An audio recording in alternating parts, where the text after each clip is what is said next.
estava mirant gires de la Ludwig i des de fins i tot al límit de la tonalitat fèieu com la tira de bolos.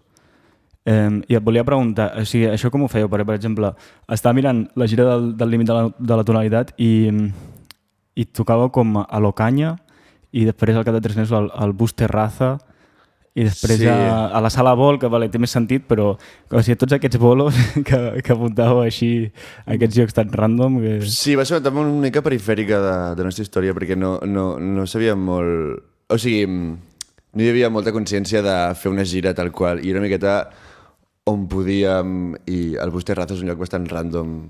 I a més jo no vaig anar ni a tocar perquè només podien tocar 4 persones i jo el vaig... Com una miqueta... Bueno, que ara ho tenim molt més clar i sabem tocar i tal i ens truquen molt més per tocar, però en aquell moment era una miqueta... No a tocar portes, no? I tampoc cobràvem un duro. O sigui, cobràvem els 500 euros que ens pagaven del bolo o alguna cosa així, però s'anava un pot comú per pagar gasolina i cordes patades. Ara sí que cobrem... Bueno, i hauria d'haver-hi també un període que palmau pasta, no? M'imagino, o què? Que palmàvem pasta? Bona pregunta. Jo crec que no. Bueno, sí, en veritat soc un cínic, sí que va passar. Però crec que va passar fins i tot abans que jo estigués a la Ludwig, perquè quan es van comprar tot el material i van fer una mica d'inversió i tal, jo no estava. Però estem parlant que van guanyar un premi de 1.500 euros a no sé quin concurs i s'ho van gastar en material i van comprar uns micros i i una taula de so i van gravar el CD que jo em vaig incorporar al final del CD de la Ludwig. Clar, perquè en aquell CD no hi ha saxos ni... No, que va, jo crec que faig 4 línies de coros i poc més, perquè a més era un moment, era com just abans del confinament i bueno, va ser com una mica això en si. Jo em vaig incorporar de debò. Jo vaig sentir la foto de la portada del disco, però bueno. En veritat em vaig incorporar de debò després del confinament, quan van tornar a fer bolos i tal, jo allà sí que vaig començar... I tu vas entrar com més a algú per millorar el directe i després et vas com també començar introduint el procés creatiu o vas ser directament, aquest tio forma part... Bueno, entenc que també eren els teus col·legues, no imagino. Sí, això segur. I crec que va més per aquí la cosa. O sigui, amb el cantant i el baixista, en Quim Andreu, ens coneixem des dels més o menys 0 anys, que venien a estiuejar a Espolla i tal. I jo després del batxillerat vaig marxar a París i quan vaig tornar amb molt poc la idea de ser músic, però tocava el clarinet i tal, o sigui, jo vaig començar a Ludwig perquè em feia gràcia i perquè no tenia pasta i era sopar gratis i cervesa gratis. I això estava guai. I vaig començar més o menys així i després m'ho he trobat, cada cop la cosa anava millor i de cop sí que volia ser músic, però jo vaig entrar que no... Perquè, tu anaves a tirar pel teatre, no? Que també ho fas, òbviament, però... De fet, en aquella època anava a tirar per pintor, imagina't. Ah, no fotis? T'ho juro. Però sóc massa guarro i estava al pis ple de pintura a l'oli i vaig decidir que la música era més neta per mi, en tot cas. O sigui, tu, he llegit que quan tornes de París quedes amb en Quim i li dius vull fer una obra de teatre. Sí, això sí. I comenceu a col·laborar, no? Clar, de fet, tens tota raó. De fet, el que dic és cert, però més o menys, perquè en veritat vaig començar a entrar a la Ludwig. O sigui, vaig entrar a la Ludwig, vaig començar a tocar a la Ludwig perquè jo vaig tornar a París i li vaig dir a en Quim que si volia fer un musical, que és el nostre primer musical, que són les aventures extraordinàries de quina ressaca? De la Fiona... No sé. Les aventures extraordinàries de la Fiona Perestroikovic. I llavors era un musical i vaig dir, com que tu tens els teus Ludwigs, doncs igual podem ajuntar-ho i a mi m'agrada el teatre, tocar la música, escrivim unes cançons i vam fer una cosa una mica loca, que eren 16 cançons que explicaven una història. I jo i en Quim feien tots els personatges i els Ludwigs estaven tocant a darrere. Vale. I amb aquestes que em va agradar el show i els hi vaig començar a demanar que si podia. A partir d'allà, que ja vaig conèixer els altres Ludwigs i tal, els hi vaig començar a dir que sí. I aquesta la veu tornar a fer, no? L'any passat o aquest any? No, aquest any fa res, de fet. Amb la Laura, que després vindrà a dir unes paraules. Ella és la ajudantia o directora del col·lectiu. I la van fer, la Fiona la van fer que va ser l'11 de juliol pel Grec, que va ser molt guai. Vale. Va ser molt xulo, la veritat. Ens van convidar a un planazo que va ser fer-ho a la plaça del Teatre Lliure de la Margarita Xirgu i va ser superguai. A més, que ens estimem molt aquesta obra, que és la primera i està més o menys ben escrita, però és molt mona i és molt guai. I hi ha cançons allà que després s'han passat, perquè el que he vist és que hi ha com...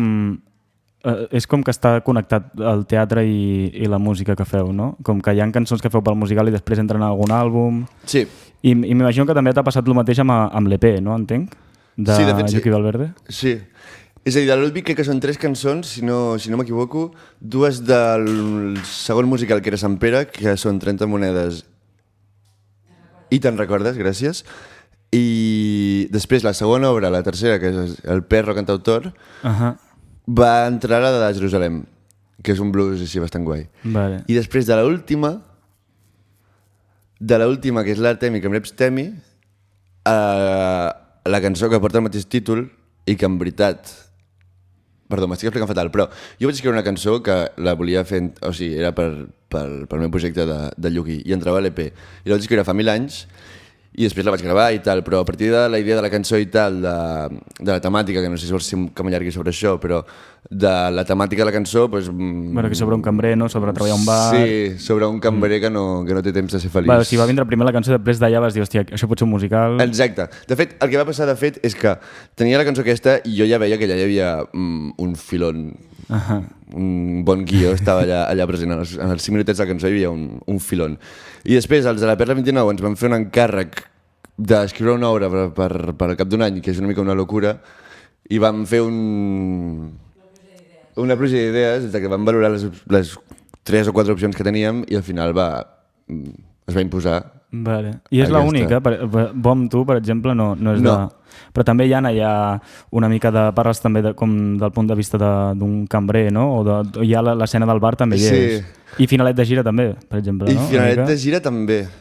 Jo pensava que aquestes dues també estaven... Pensava, haurà fet l'obra i després haurà dit, hòstia, aquestes 3 em molen... Clar, és que realment mentiria si no digués que el bar és com un lloc comú de les meves lletres, o com li vulguis dir. És un lloc molt comú perquè ara tinc molta vocació de ser músic i tal, però fins fa 5 mesos havia sigut cambrer des dels... Però on curraves? A quin bar? On no he currat. No, és broma, m'estic fent el xulo, però he currat... Quan estava a París currava en un bar. Aquí a Barcelona he currat, crec que... Calders... 4 bars diferents, i l'últim que vaig currar va ser l'Il·legable. Ah, vale. Per això hi ha un grafiti d'Artemi al lavabo de l'Il·legable, no? Un dia estava allà pixant i vaig dir, i això què fot aquí? Va ser una idea de màrqueting que vam tenir, perquè com que els lavabos de l'Il·legable són una podfil... No, és broma, no, estan sempre molt, molt nets, però les parets estan molt pintades. I, bueno, em semblava molt guai, i com que allà ha passat tot puto Déu, tot Cristo va allà a veure i tal, doncs per vendre unes entrades vam pensar que estaria molt bé fer la pintada allà. I la Marian, que és una col·lega nostra que dibuixa molt bé, va anar a pintar allà. I a més, que és això, que és com un temple de la música, llavors tothom ho veia i estava guai tenir-ho allà. Oh, mola. I t'imagines mai fent teatre sense música? No gaire, la veritat. No gaire, perquè... O sigui, la forma de la cançó és una forma bastant concreta i jo i en Quim per separat també, però en tot cas la manera que treballem és molt per cançons i és una estructura bastant dinàmica i bastant vistosa, no sé com dir-ho. Llavors la cançó és com una organització bastant bona perquè un personatge pugui parlar i pugui expressar-se.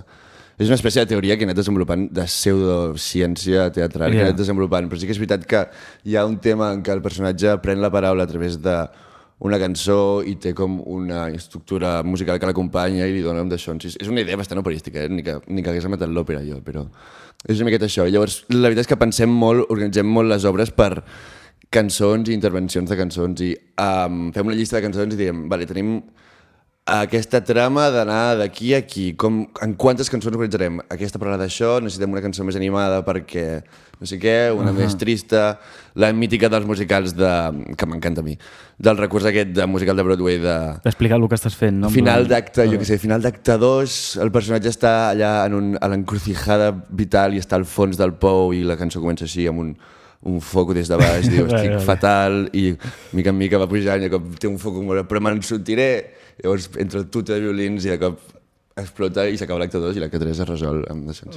Per exemple, saps? Aquestes coses són mecanismes que la música en general i la cançó pues,